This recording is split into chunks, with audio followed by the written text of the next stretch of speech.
So this summer, she's been researching, or rehearsing, or whatever. She's been watching Jeopardy. Oh, dear. With Fenton by her side, she has to bone up on American trivia if she's to win the upcoming $100,000 Tournament of Champions. So she plays along. What is Colorado Boulevard? Who is Olympia Dukakis? What is the oath of office to the president? Who is Rip Torn? Her competitors may not know Laurier from Mulrooney, but how can she learn more about presidents like Garfield? Was cleaning out Garfield's cabinet. I took out a subscription to Time, for example, simply to get one more perspective, mainly on American life, American politics. But when the subject is American, she makes a few mistakes. Oh, wrong ocean. Last month, a luxury Los Angeles hotel, and the biggest game of Barbara Ann's life. She's brought her friend Mary along to Jeopardy's Tournament of Champions for moral support.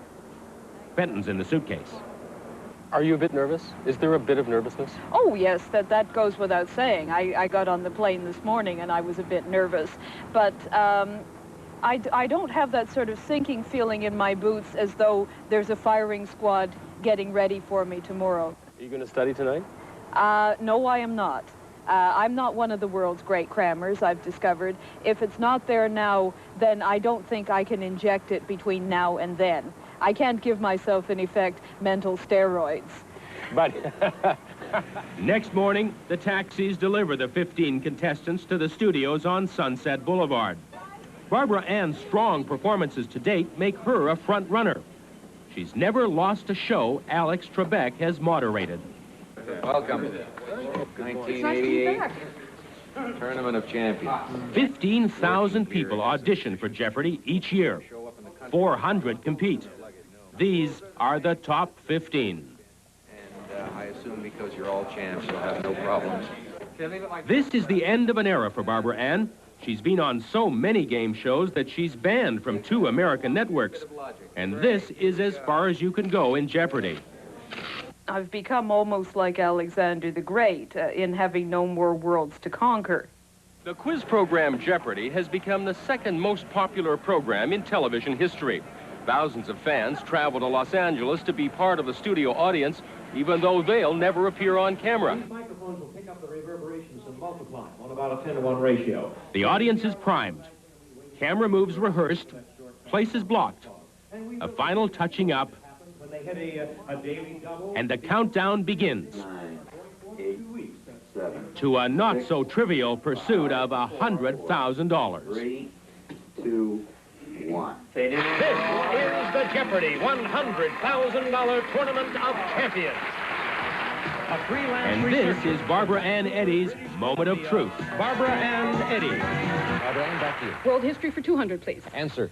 Frederick II agreed to lead one of these for the Pope, but due to an epidemic, didn't go and was excommunicated. Barbara Ann. What is a crusade? Right. World history for 300, please. The Congress held here hoped to restore Europe to the way it was before Napoleon. Barbara Ann again. What is Vienna? Yes. It began well for Barbara Ann.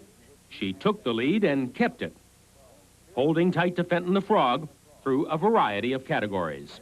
The first known TV adaptation of a story about this detective was 1937's The Three Garibdebs.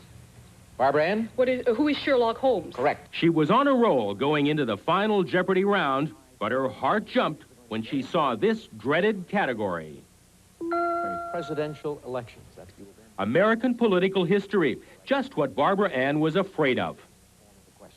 Here we go. The final Jeopardy answer is this. He was the only incumbent vice president to defeat a president in a presidential election. And what did he replace it with? He's shaking. Neither of her competitors got it right. What did she put down? Who was William Howard Taft? That, too, is incorrect. It came down to how much she had bet. 5401. That will leave you with $399 and with just $500. Roy Halladay makes it to the semifinals with a possible $100,000 payoff at the end of next week. Congratulations. We're so close. Oh, close only counts in horseshoes. Well, there are other worlds to conquer. She has applied to play Sale of the Century in Australia. In a few years, maybe she'll qualify to play here again. Until then, It's an achievement just to get on this show. Oh, absolutely, absolutely. That's the way I feel. Thanks, Barbara.